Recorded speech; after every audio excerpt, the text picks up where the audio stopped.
Welcome back guys. स्वागत है आपका एक बार फिर से एमएससी मैथ्स क्लासेस की यूट्यूब चैनल पे। प्यारे साथियों, एमए, एमएससी, एमकॉम जो अपना पीजी सेक्शन है उसके जो एग्जामिनेशन फॉर्म हैं वो 23 मार्च से स्टार्ट हो चुके हैं। लेकिन इसमें एक टेक्निकल मिस्टेक जो है वो चल रही है।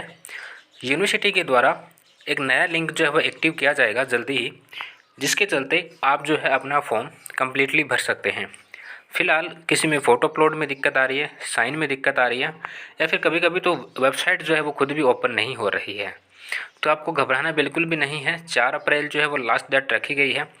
लेकिन अपने जो यूजी सेक्शन है, बीए, बीएससी, बीकॉम, उनके जो फॉर्म हैं वो 17 मार्च से स्टार्ट हो चुके थे। तो वो फॉर्म जो हैं वो भी कंप्लीट नहीं भरे गए हैं। तो उम्मीद है कि यूनिवर्सिटी जो है वो डेट को थोड़ा सा बढ़ाएगी, 5 से 7 दिन और बढ़ाएगी विदाउट लेट फीस के साथ में। तो आपको जो है वो क्या करना है, अपना फॉर्म जो है वो टाइम रहते भर देना है। तो आज का जो हमारा सेक्शन है उसमें हम बात करेंगे सिलेबस के बारे में, कि आपके पास कौन कौन से सब्जेक्ट होते हैं जिनको लेकर के आप अपनी एमएससी जो है वो कंप्लीट कर सकते हैं।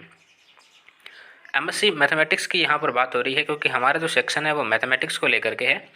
तो सबसे पहले हम बात करें प्रीवियस ईयर की, फर्स्ट ईयर की। तो इसमें 5 पेपर जो होते हैं वो फिक्स होते हैं। इसमें आपको ऑप्शनल वाला जो मैटर है वो यहाँ पर देखने को नहीं मिलेगा।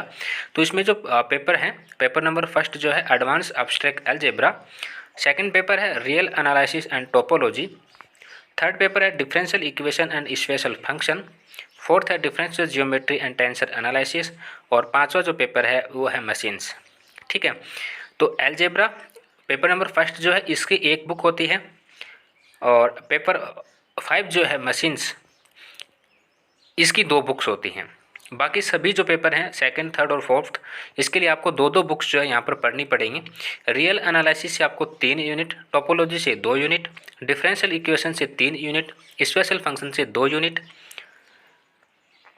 डिफरेंशियल जियोमेट्री से 3 यूनिट और टेंसर एनालिसिस से 2 यूनिट। और मशीन्स जो पेपर है इसमें रेजेक्ट बॉडी और हाइड्रो से मिलकर के बनता है। तो रेजेक्ट बॉडी नाम से एक बुक आएगी और एक हाइड्रो नाम से एक बुक आती है।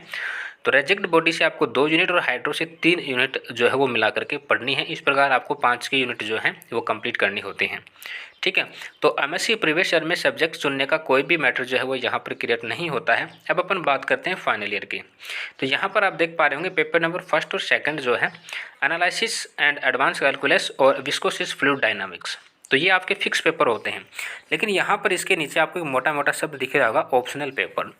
ये जो ऑप्शनल पेपर होते हैं इसका मतलब ये है कि इसमें से आपको कोई 3 पेपर जो है वो एज ए सब्जेक्ट चुनने पड़ेंगे, और उसके बाद जो है आप क्या कर सकते हैं, फॉर्म फिल कर सकते हैं। पहला है कंटिन्यूम मशीन, दूसरी है बाउंड्री लेयर थ्योरी, तीसरा है मैथमेटिकल प्रोग्रामिंग, चौथा है integral transform and integral equation, पांचवा है रिलेटिविटी एंड कॉस्मोलॉजी, छठा है एडवांस न्यूमेरिकल एनालिसिस, और सातवां है computer application only for regular और प्रैक्टिकल। यानी कि ये जो पेपर नंबर लास्ट है अपना, ये वाला, इसमें क्या होता है कि ये वही विद्यार्थी एज ए सब्जेक्ट चुन सकते हैं जो रेगुलर हैं। जो प्राइवेट है, जो नॉन कॉलेज स्टूडेंट हैं, वो ये वाला पेपर जो वो नहीं ले सकते हैं। तो इस चीज़ का आपको ध्यान में रखना है। अब मेरी अगर आप छोटी सी एडवाइस माने तो आपको एज ए ऑप्शनल पेपर में इंटीग्रल और एडवांस न्यूमेरिकल एनालिसिस, ये 2 पेपर तो लेने ही लेने हैं। ठीक है। क्योंकि इनका जो यूनिट मेथड जो होता है वो काफ़ी इजी है। छोटी यूनिट भी आपको देखने को मिलेंगी, प्लस आपने ये जो चीज़ें हैं ये पढ़ ली हैं। 12th से लेकर के बीएससी कंप्लीट की है तब तक आपने ये सारी चीज़ें पढ़ ली हैं। आप एक बार इन चीज़ों से रूबरू हो चुके हैं। अब अपन बात करते हैं रिलेटिविटी एंड कॉस्मोलॉजी। ठीक है। अगर आप चाहो तो रिलेटिविटी एंड कॉस्मोलॉजी ये वाला पेपर ले सकते हैं। अदरवाइज आप इसकी बजाय कंटिन्यूम मशीन्स वाला जो पेपर है ये भी ले सकते हैं। ये बाउंड्री लेयर थ्योरी और मैथमेटिकल प्रोग्रामिंग जो है ये थोड़े से पेपर जो वो हार्ड कैटेगरी के अंदर आते हैं। हालांकि मैं मना नहीं करूँगा, अगर आप इनको चूज करना चाहो तो कर सकते हो, लेकिन आपको पेपर का जो फॉर्म है, जो फॉर्म फिलअप करना है, उससे पहले आपको करना क्या है, आपको मार्केट में जाना है। या तो आपने अभी तक बुक परचेज कर ली होगी, अगर नहीं की है तो आपको मार्केट से पहले बुक्स के बारे में पूछना है कि मार्केट में ये बुक्स अवेलेबल हैं या नहीं हैं, इनके सॉल्वर्ड पेपर जो हैं वो अवेलेबल हैं या नहीं हैं। ठीक है। इसलिए मैं इस चीज़ के ऊपर ज़्यादा फोकस कर रहा हूँ, क्योंकि मैंने देखा है कि बाउंड्री लेयर थ्योरी और मैथमेटिकल प्रोग्रामिंग, इनके पेपर आपको अवेलेबल नहीं होते हैं मार्केट के अंदर, ठीक है। इनके सॉल्वर्ड पेपर जो वो अवेलेबल नहीं होते हैं। बुक्स तो ज़रूर, बेशक भाई यूनिवर्सिटी ने सिलेबस जारी किया तो बुक्स भी जारी की होगी, तो बुक्स तो आपको मिल जाएंगी, लेकिन होता क्या है कि आपको इनका जो सॉल्वर्ड पेपर है वो नहीं मिल पाएगा। आप लास्ट के 5 से 10 साल के जो पेपर हैं वो नहीं उठा पाओगे, पिकअप नहीं कर पाओगे, ठीक है। तो उससे बचने के लिए सबसे अच्छा मेथड मैं आपको बता रहा हूँ, रिलेटिविटी एंड कॉस्मोलॉजी या कंटिन्यूम मशीन्स में से कोई एक पेपर ले सकते हो, ठीक है।